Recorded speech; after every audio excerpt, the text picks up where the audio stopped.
Hello, welcome to Revive and Rise. I'm your host, Melody Parrish, and I want to thank you so much for joining us today. So for the month of March, we've been talking about negative habits, negative thought patterns, and then how to break those thought patterns and habits. And so I want to finish up this month discussing self-sabotage. And self-sabotage can be very discreet. We can have behaviors and that are self-sabotaging, but we can do it subconsciously, or we may not even realize what self-sabotaging behaviors are. They come in kind of hidden, and if we don't understand what they are, we can't correct it, right? You can't correct a pattern that you don't know is there. And so I think it's really important for us to start off this discussion with what exactly are self-sabotaging behaviors. And these behaviors we've discussed all month. They represent different types of patterns and negative thinking. So sometimes we group them with other patterns that we don't really think are self-sabotaging. And so we don't address them because we address them in other ways. But when you come at this idea of self-sabotage with the identity of self-sabotage, then you know how to change perspectives, how to deal with it, how to grow from it. So let's get right into this discussion. And so the first behavior of self-sabotage is procrastination. And when we think about procrastination, sometimes people tend to think that it's just being lazy, that you just don't want to do things, that, you're just being lazy. But actually, procrastination is a trauma response. And if we think about it that way, reframe what we've always known or what we've been taught, we can see where it's a self-sabotaging behavior. Because, if you have a goal and you keep putting off because you have fears, you may have a fear of failure, you may have a fear of success. But either of those will push you to procrastinate and just put off whatever it is, whatever steps you're trying to get to your goal. And we don't think about that a lot, but it's very important to recognize that and to understand that procrastination is a trauma response. One thing that would be good for us to do is once we've established an idea of these self-sabotaging behaviors and which ones we take part in, it's good for us to look and see if we can discover where they came from, because that's so important. We need to identify our triggers, and we need to do that so that we know how to deal with it in the future and how that we can work on it. So it's a very important thing to do.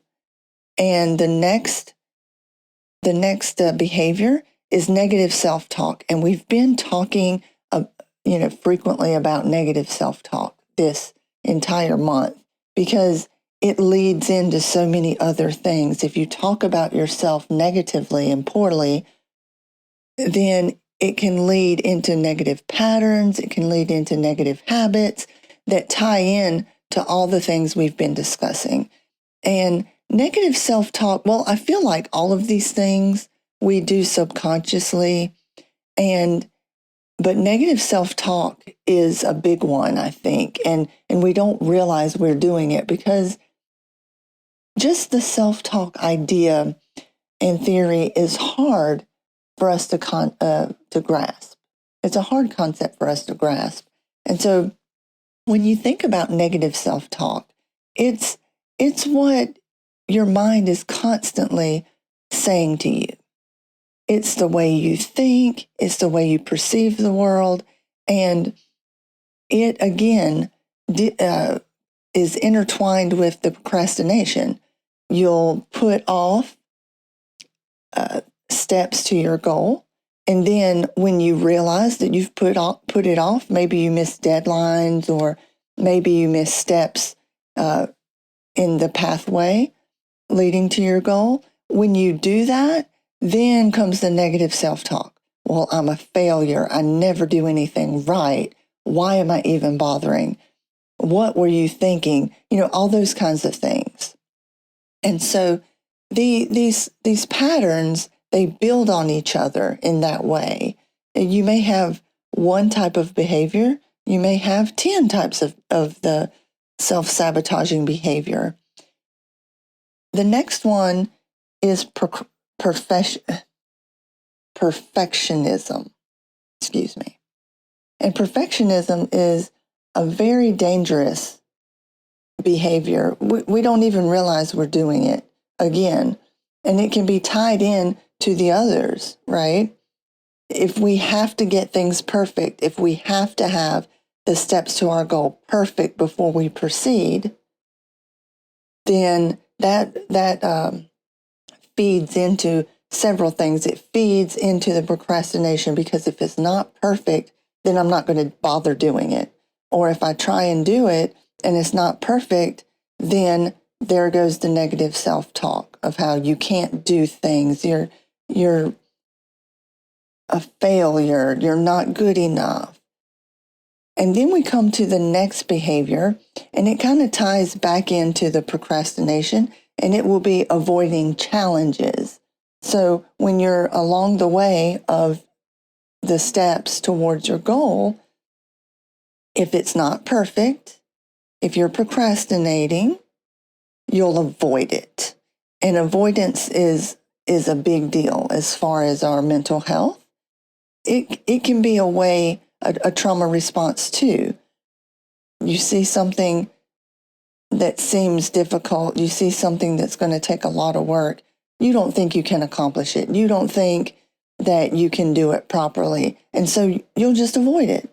And, that's what people mean when they talk about the end of life and looking back and reflecting on your life and then having so many regrets because you never took that step within or towards a challenge because you were afraid. And then people regret it and they say, oh, well, if I just would have done this, my life would have been totally different and I could have changed things. If I had just done this, why did I avoid this? Why did I not think I should at least try? And then we have another self-sabotaging behavior, and it may be the most well-known one, and it's substance abuse. It's using food to make us feel good. It's finding distractions and to deter us from setting goals and from accomplishing goals. And these things, we can know them and be aware, but sometimes we don't because people don't think that using food or coming up with distractions would be self-sabotaging. Some people don't think that could be at the same level as using drugs or alcohol, but they're all the same thing. You're looking outward and you're getting addicted outwardly to try and feel something inside of you, and no matter what it is.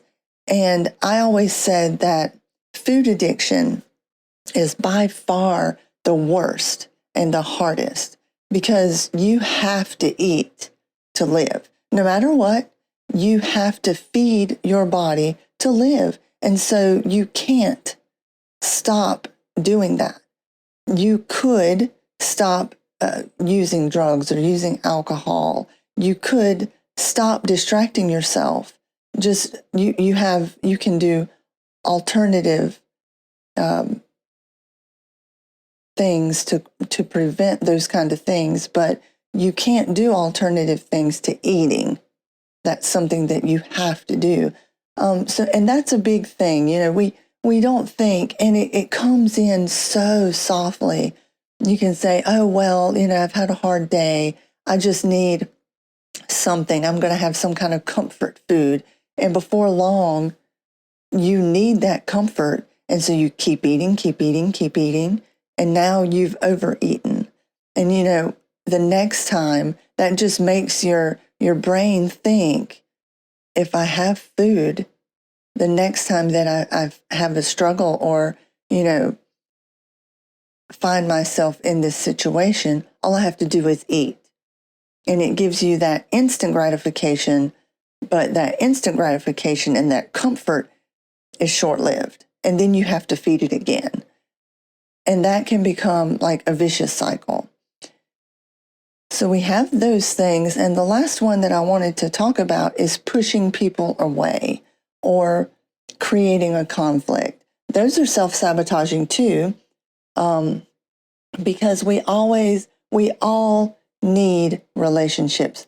I feel like in the Western part of the world, there is a I can do anything, I don't need anybody kind of mentality, but we all need each other. We can all learn from each other. We all need help, and it's okay. That's the way human beings are made to function.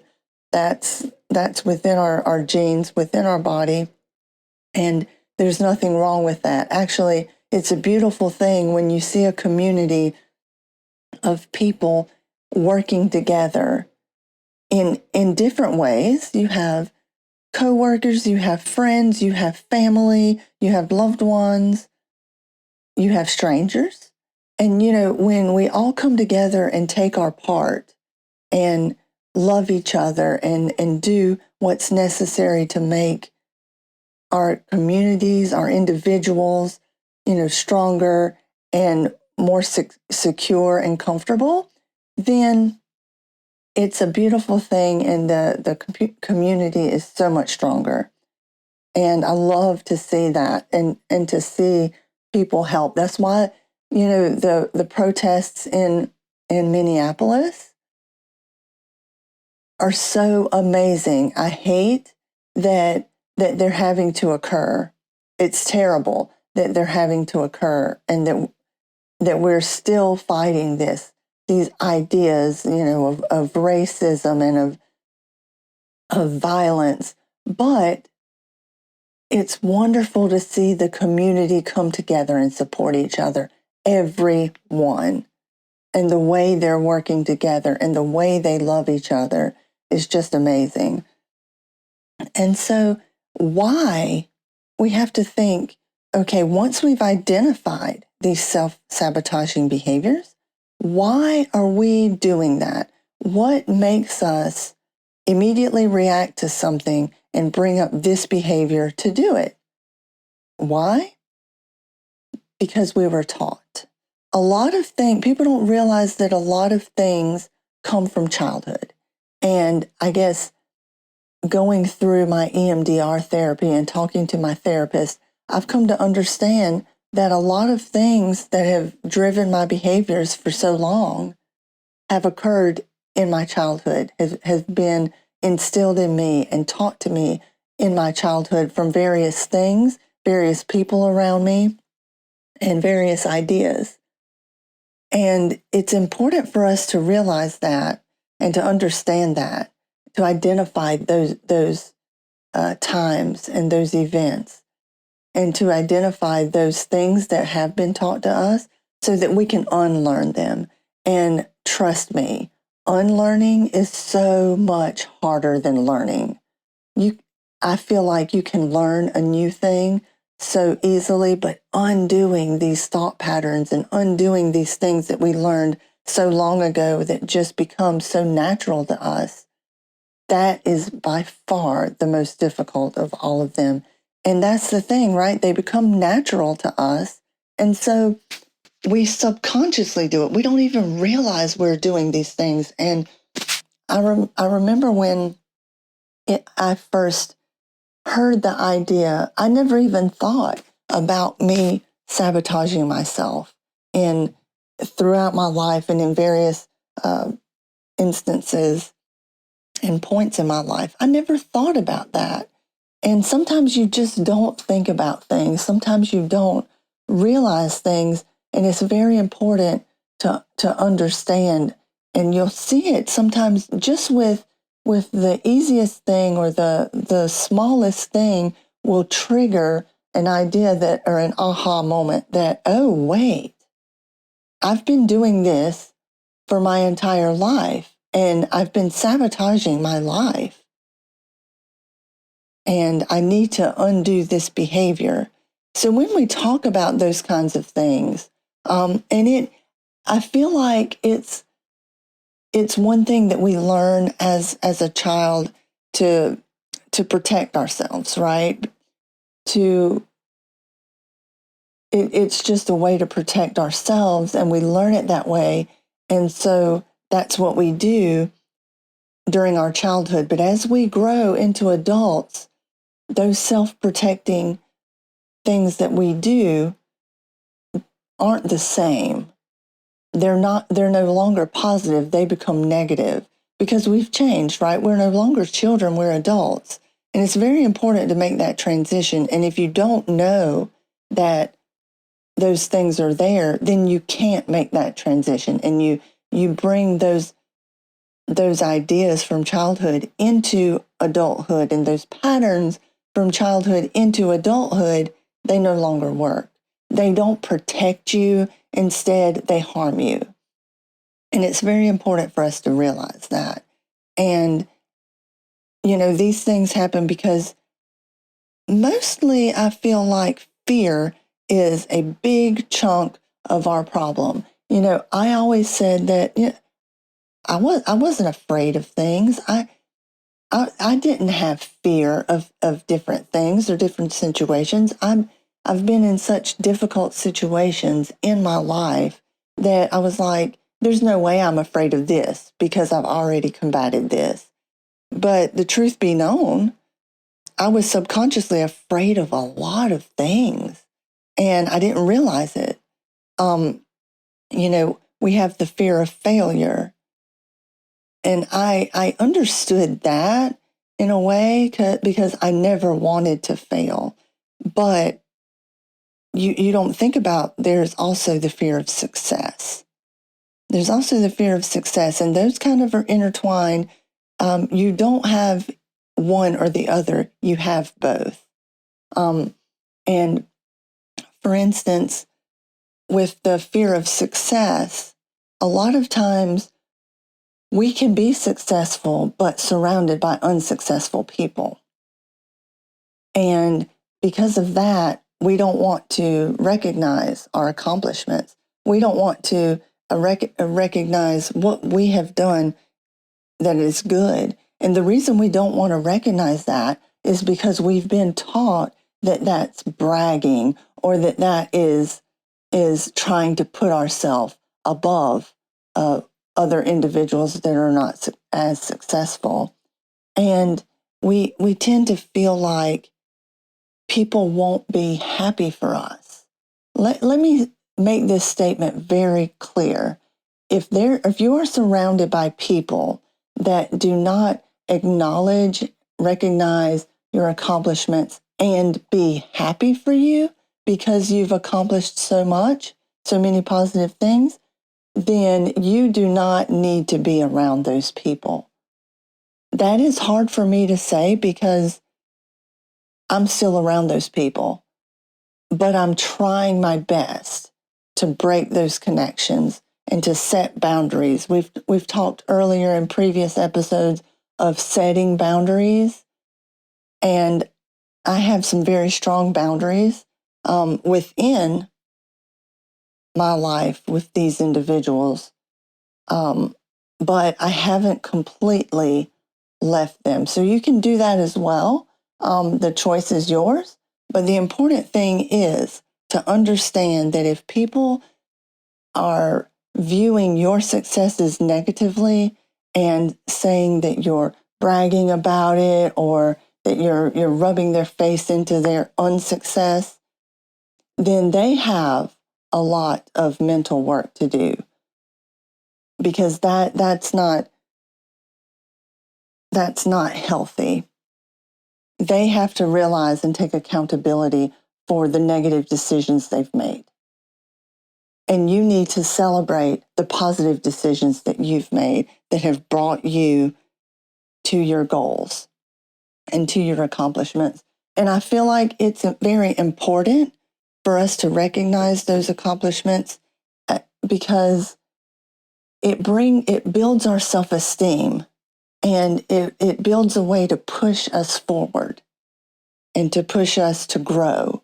If you don't recognize those things that you've done, then you automatically will say, well, here's this goal, but I can't do it because I have not done other things, or I can't do this because if I do this, then I'll be more successful and I'll have to hide more. And so that feeds into all of the behaviors that we have above: the avoidance, the negative self-talk, the perfectionism, and that creates a cycle of negativity that brings us down, and we don't even realize it. And when we have the end of life revelation, we'll look back and we'll say, oh, I should have done this. Oh, I should have done that. If I had done this, my life would be so different. The next reason why we do these behaviors, or we adapted, we had these self-protection behaviors, could be for comfort, because it's interesting, it's so fascinating that human beings, even in negative situations, even surrounded by negativity, it's comfortable. So we'll continue to do it. We'll continue to put ourselves into those situations, and we'll say things like, well, this is better because I know it, and I'm scared or full of fear for things that I don't know. And so I'm going to continue in this negative behavior pattern, because it's what I know. And a lot of people don't think about things like that. But if you have, situations where you're in an abusive relationship, whether it's emotional abuse, mental abuse, physical abuse, sexual abuse, we don't realize that there's a level of comfort in there, even if it's subconscious. And so we'll just keep going back. And with the sexual abuse, it's not that we keep going back to our abuser, but it's that we keep reliving that whole thing that went on, and that's where we keep going back. And we may not be able to even control it, but it's something comfortable for our mind because it's familiar. Even though it's a terrible, despicable thing, our mind subconsciously will just take us back there and make us think constantly of things that happened. And so when we talk about these things, and we find and figure out that these are learned behaviors, that these are coping mechanisms, and we need to change this thought pattern, and we need to change the way we cope and come up with different coping strategies and different ideas. That's a game changer. That's such a game changer. But this all takes time. It all takes time, and it's a hard work, because it's hard work to change. It's hard work to learn different things. So when you think about that, we think about how to do that. Like, how will we do that? How do we even begin? So we've identified our triggers. We need to challenge those thoughts, those negative thoughts, those negative ideas, those negative patterns, we need to push back and challenge. And when you challenge it, it's going to come back stronger. It's going to come back with a mighty roar. But we have to do it. Otherwise, and we can't get scared when we do it, because you will, and you'll get annoyed, and you'll start that avoidance pattern that we have. You're just like, oh, I'm not going to do this. It's too hard. Oh, I'm not going to do this. But you have to stay with it.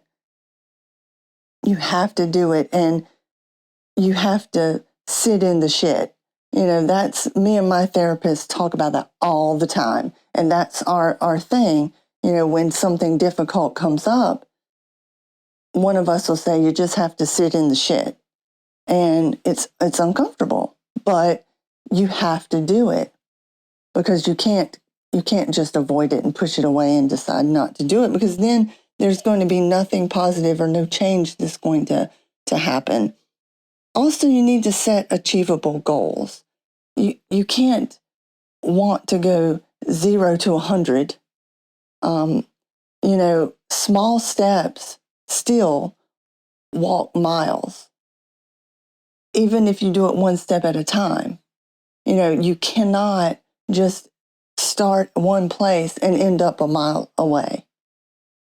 We can't jump that far. We can't actually physically do that. And we can't mentally do that either. We have to take one step at a time. And that's the hardest thing. And it's the hardest thing for me to learn and for me to understand, that I can't just take leaps and bounds, because you want to get to the end really quickly. That's just common. But we don't want to undo our foundation. We want a firm foundation. And sometimes it takes longer to do things than we anticipate. And we have to be aware of that. And we have to understand that and be accepting of that. Another step that we'll have to do is build support. Build the support around you.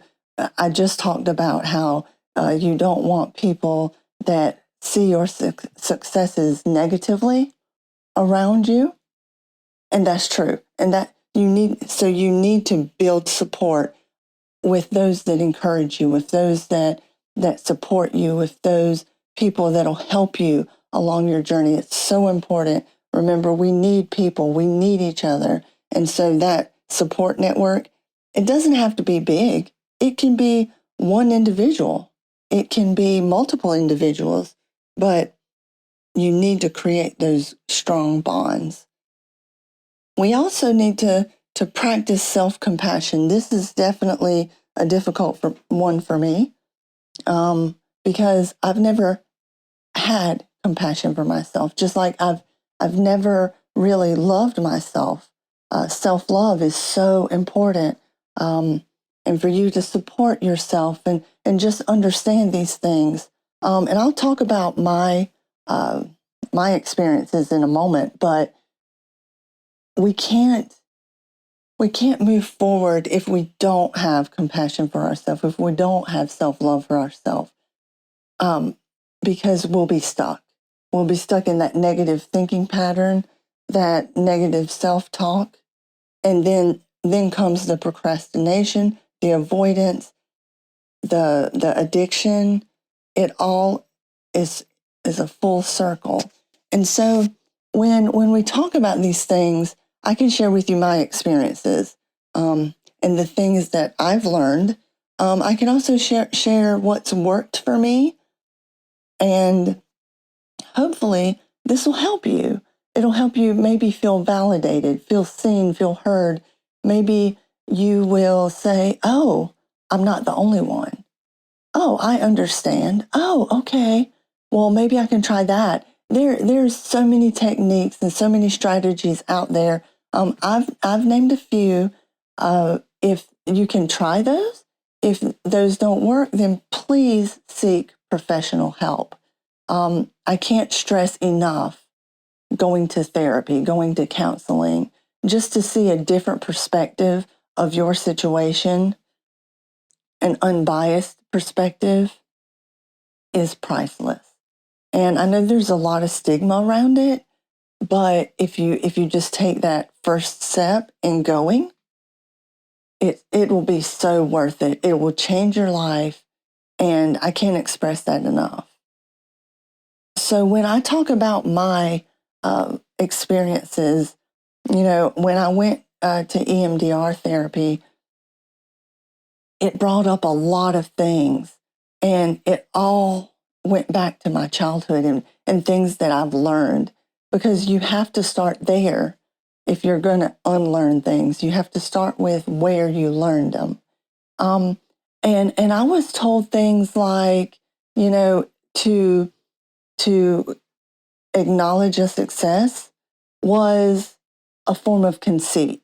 And that goes with the bragging and those kind of things, that acknowledging your success or saying anything good about yourself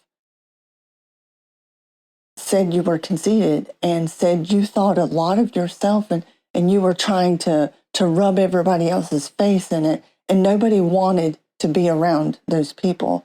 So I grew up thinking that recognizing my successes and celebrating my successes would make people not want to be around me. It would make people not like me. And when you think about it as a child, it's important for you to belong. It's important for you to find your group of people, to find your group of friends, to find your group around in your family members, in your communities, because we need people. And so as children, when you can't sustain yourself and you can't rely on yourself alone to do things, and you're dependent on others, it's really important for us to belong. So as a child, thinking that, my celebrations of my successes or just acknowledging them would turn people away from me, I didn't want to do that. That was the exact opposite of what I wanted to do. I wanted to build more friendships. I wanted to build more relationships. I wanted to be closer to my family members. And so I didn't do it.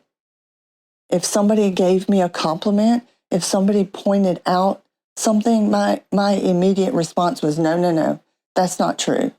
Oh, well, I appreciate it, but that was always my response. I can't remember a time that I actually accepted the compliment or acknowledged or spoke about what I did well. And that can be very detrimental, and that just fed into my low self-esteem. That just fed into that negative self-talk, because I can't be positive. I've got to hide this. I've got to hide this success. I'm not going to share it with anyone. People that were around me saw my successes, but I didn't acknowledge them. And if they acknowledged it, I shut it down really quickly. So that was one pattern I learned, and I'm still struggling with today. I'm struggling with unlearning that pattern and just the ickiness that comes inside of me when I try and challenge that pattern of thinking. And so, from that stemmed all those things, the negative self-talk. And it caused me to avoid the challenges and to avoid things because I didn't want to succeed, because succeeding would mean that nobody would like me, that people would run away from me, that people would think that I was bad or that I was trying to do something or trying to rub it in their face. And so that became a huge self-sabotaging behavior that I had. Another one was the negative self-talk. I can't possibly say or express how much negativity was in my mind and how it was just constant. Everything I did, everything I thought about doing. And many of you know about my experiences and my situations, but I had very difficult physical situations that I went through, both with my condition when I was 15 right in that pubescent time, right when you're starting to identify and to learn these things and to try and group, yourself in different things. And, the hormones are raging, and that's when you're determining ideas about your environment. So I had that time, and then I had my car accident where that just magnified all the negativity that came from that.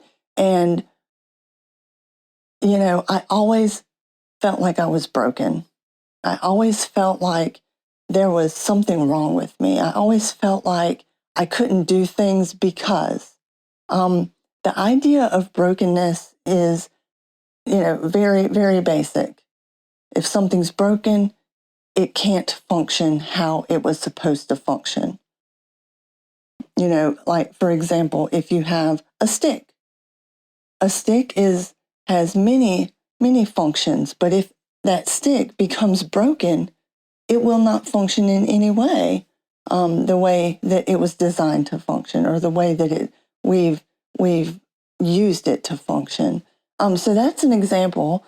And I have a lot of deficits that aren't you can't see, because it's my brain, and those things, and you can't see. You can't see mental illness. You can't see mental problems or struggles.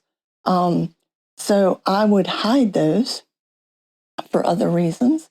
But I always knew that they were there. And sometimes I didn't, because sometimes things were very subconscious. And not just that, I had a lot of physical deficits, but only I would notice those too, because only I knew the person before. Only I knew the person down deep before. And I was constantly comparing myself before and after, because I wanted to be that person before. I wanted to go back to that person, and I couldn't. And so for years, I tried and failed, and I tried and failed, because I just couldn't. My brain was different, my body was different, and that created a whole nother negative thought pattern and self-sabotaging behaviors, which I wasn't aware of at the time. But now I'm able to look back with the information that I've learned from my therapy, from my EMDR work, and I see it now, and I see it loud and clear. That's how I'm able to talk to you about these things. And a lot of it comes from fear, the fear that I didn't realize I had. And that's what I want to talk about. We need to pause and reflect. And we need to pause and just get down deep within ourselves, because a lot of things you will not know that you have. I didn't think I was afraid of anything. I was like, oh, well, I've already been through this not walking twice. I've already been through not being able to talk properly, not being able to function properly. I've already been through all of these difficulties and what mental struggles come with that. So I couldn't possibly be afraid of this small situation, but I was, because that fear was built in me. I just didn't know it. And so that's what I'm talking about. You'll keep hearing me throughout these episodes repeat the pause idea, and the reflection, because I feel like that's one of the most important things that we can do in our mental journeys throughout our lives. But back to me and my experiences. So I had a low self-esteem, and I had these fears which propelled me through life, but I didn't know how to combat them. I didn't know how to push back. And there was also the comfort, the comfort idea. Even though I had so much negativity, even though I had so much going on, it was comfortable. It was familiar. I knew what to expect. It's far different when you don't know what to expect, And as human beings, we are designed to stay with the comfort and familiar because it's safe. Our bodies and our minds were designed to keep us alive. And so how can you keep yourself alive? With what you know, with what's familiar, with what you can predict. Even if it's negative, in our minds is so much better than the unknown. Because in survival mode, the unknown is what can kill you, what can be an attack from surprise. A surprise attack, there you go. That can come from the unfamiliar. And so I would build myself and I would keep myself in this negative comfort because that's what I knew. And I didn't even know that I was doing that. But it would be a subconscious thing. If I tried to move away from the comfort, if I did anything to move away from this negativity in my mind, I would immediately shut that down. Oh, you can't be successful. You can't move from this negativity because that's dangerous. And all of this was programmed in my mind, and I didn't realize it.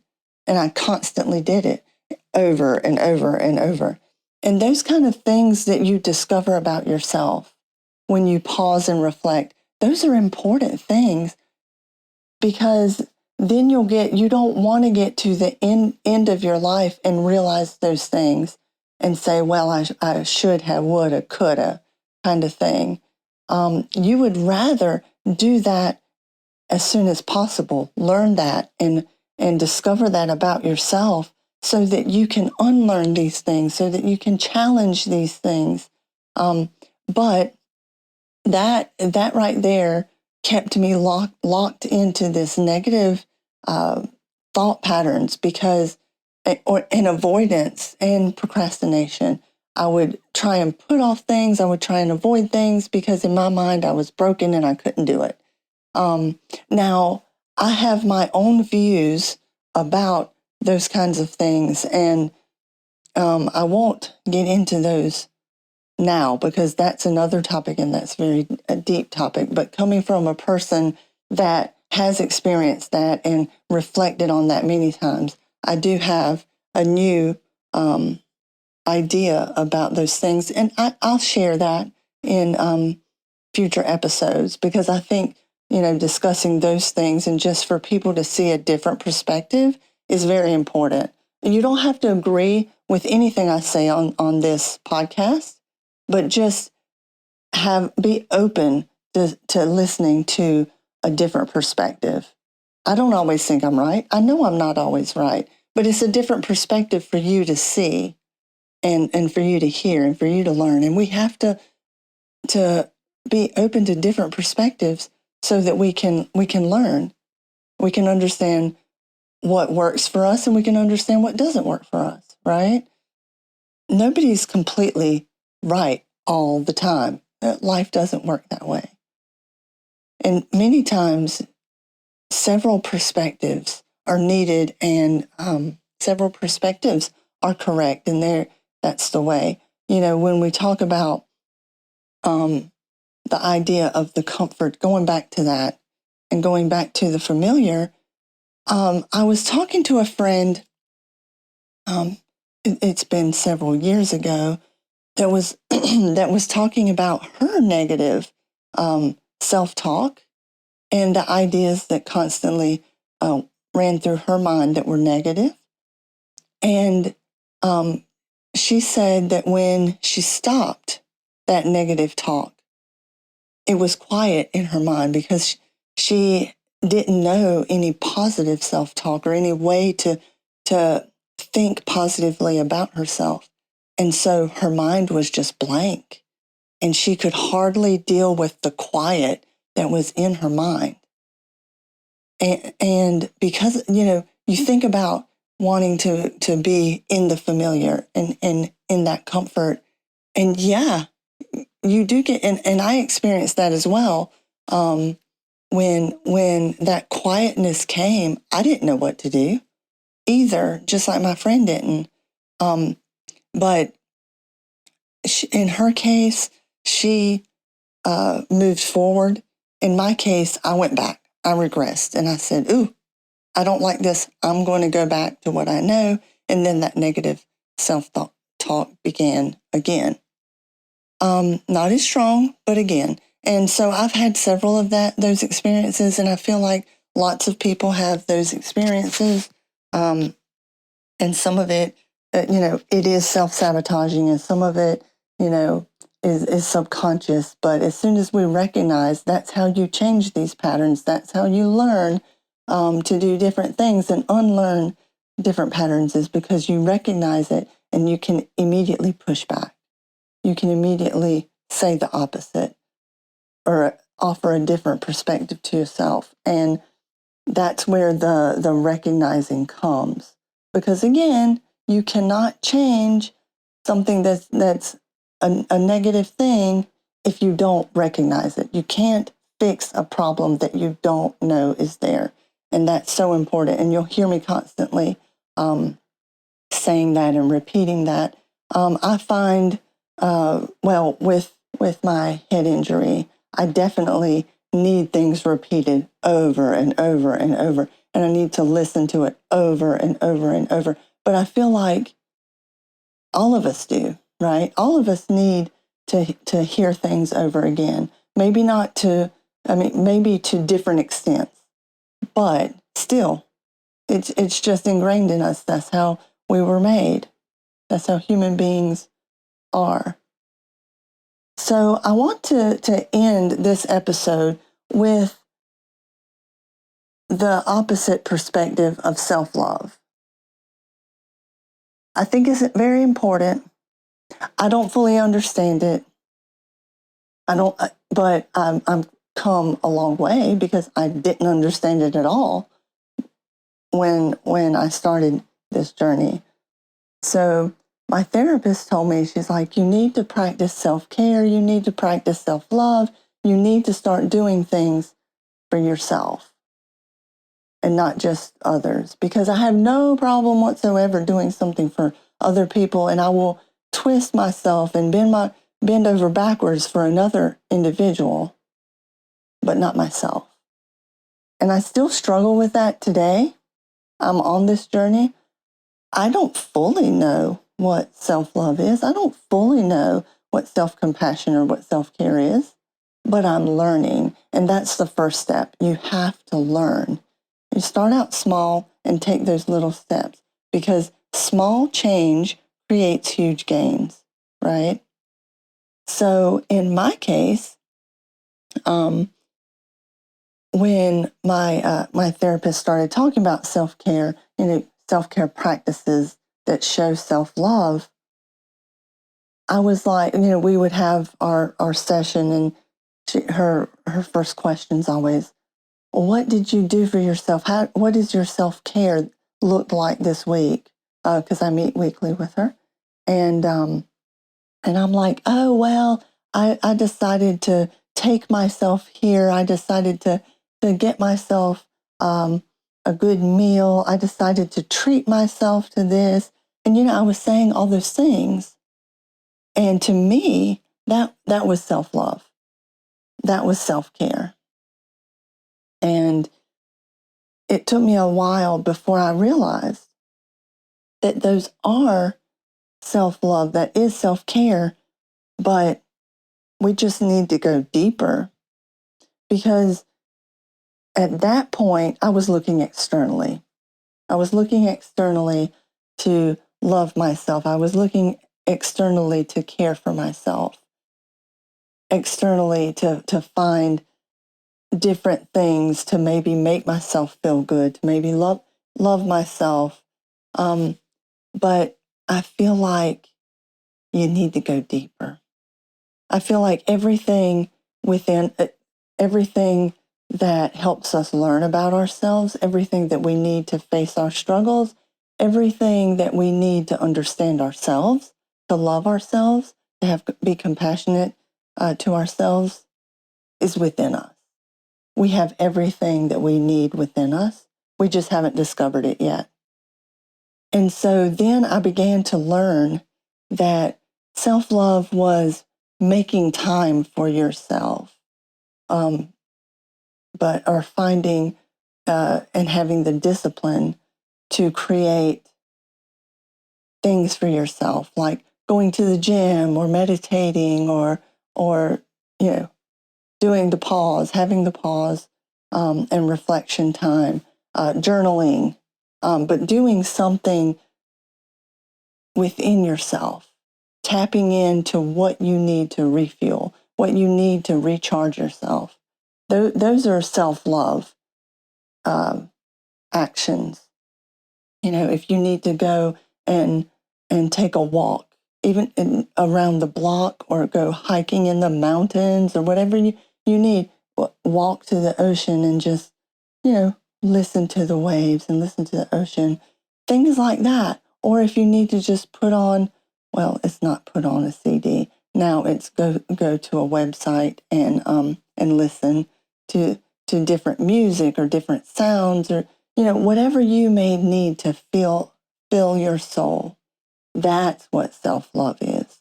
The other's good and the other works, but that's the main goal. We need to reach into ourselves and discover what makes us tick, what refills us, what brings us joy, and do that. Now, I am saying that to you, but I don't always practice it, and I'm learning to do that, and I'm learning to make time for myself. And it's very important because, we have such busy lives. I think we're busier now than we ever have been as a society. But we have to find, even if it's just 1 minute, to do something for ourselves. Even if you take the pause in the line at the grocery store, even if you learn to do things while you're going to the bathroom, while you're in the shower. We can take those moments that we have while we're interacting with our lives and with our world. And so I wanted to give an example. I am so proud of this friend, and I'm very thankful for what she has given me. My friend Brianna New was talking to us, and she mentioned that she's an artist. That was something I didn't know about her, but she's a very skilled artist. She uses paper as her medium, and she forms like paper collages. And she actually had a display at the Albrecht Kemper Art Museum. They have an art experience, and it's at Mosaic Life Center in St. Joseph. I highly, highly recommend that you go and see. In my feed, I'll put some of her pictures. They were beautiful, and they make you think. It makes you think of things, of ideas, of characteristics, of things, of how society functions and how we as individuals respond to it. And it was just beautiful. I went there, and I just stood in awe of everything and how she was able to do it. I love art. I think art and its interpretation is amazing, and I think it can help us so much.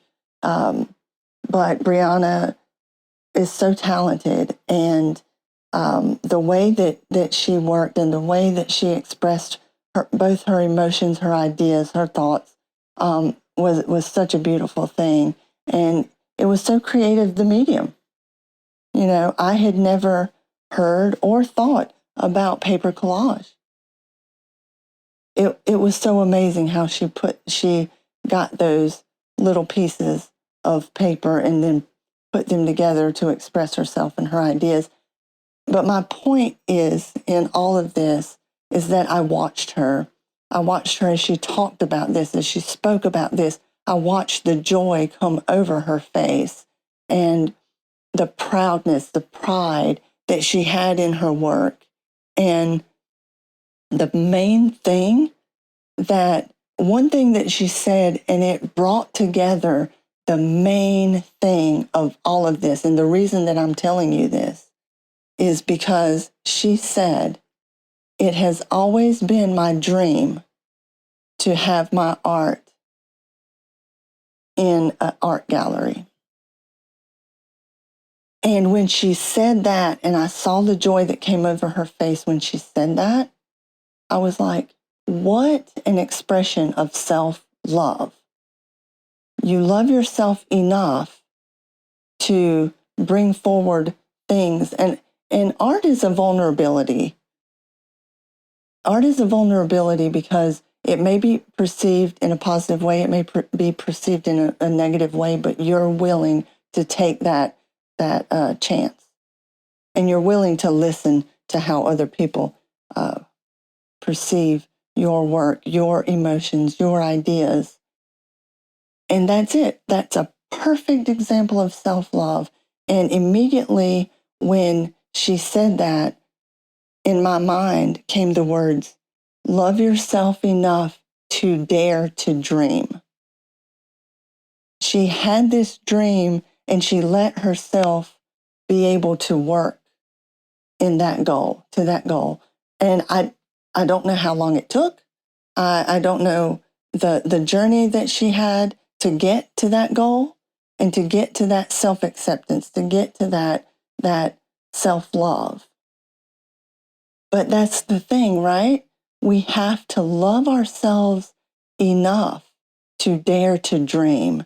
And when I thought about that for a good week or two.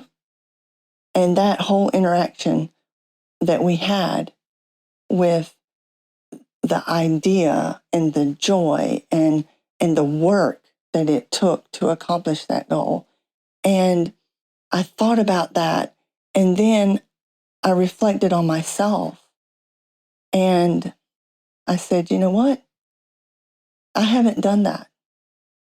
I have not loved myself enough to allow myself to dream.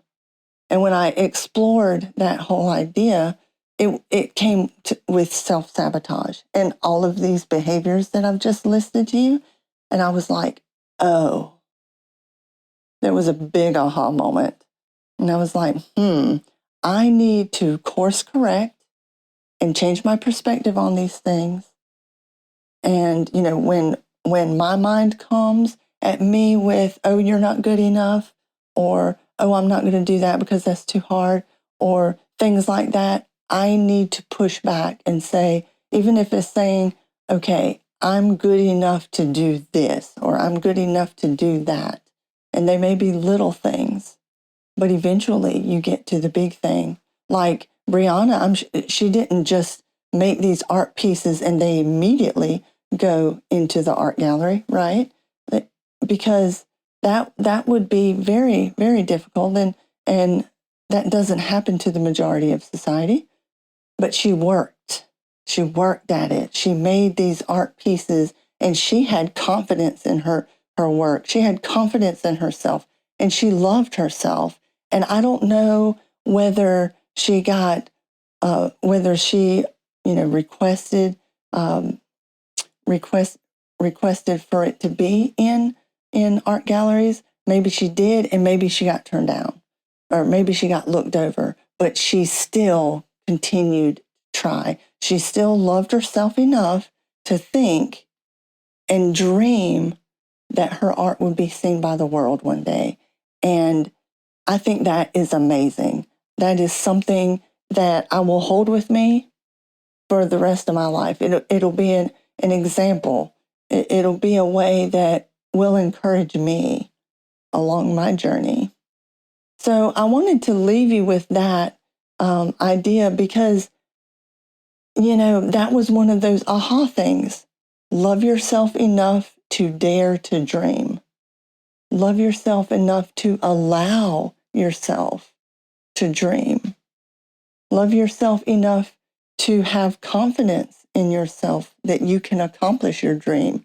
All of those things. And I want to leave you and in this episode with those positive ideas and the strength that they have and that they hold. I know I'll be thinking about that daily for a long time. And so I invite you to continue to try these practices. I hope that you've learned something from this episode, or that this episode can help you in some way. I hope that from me sharing my story, that you can see your story, you can feel seen, and you can feel heard, because I want you to remember that whatever you're going through, whatever struggle you're having, you do not have to suffer alone.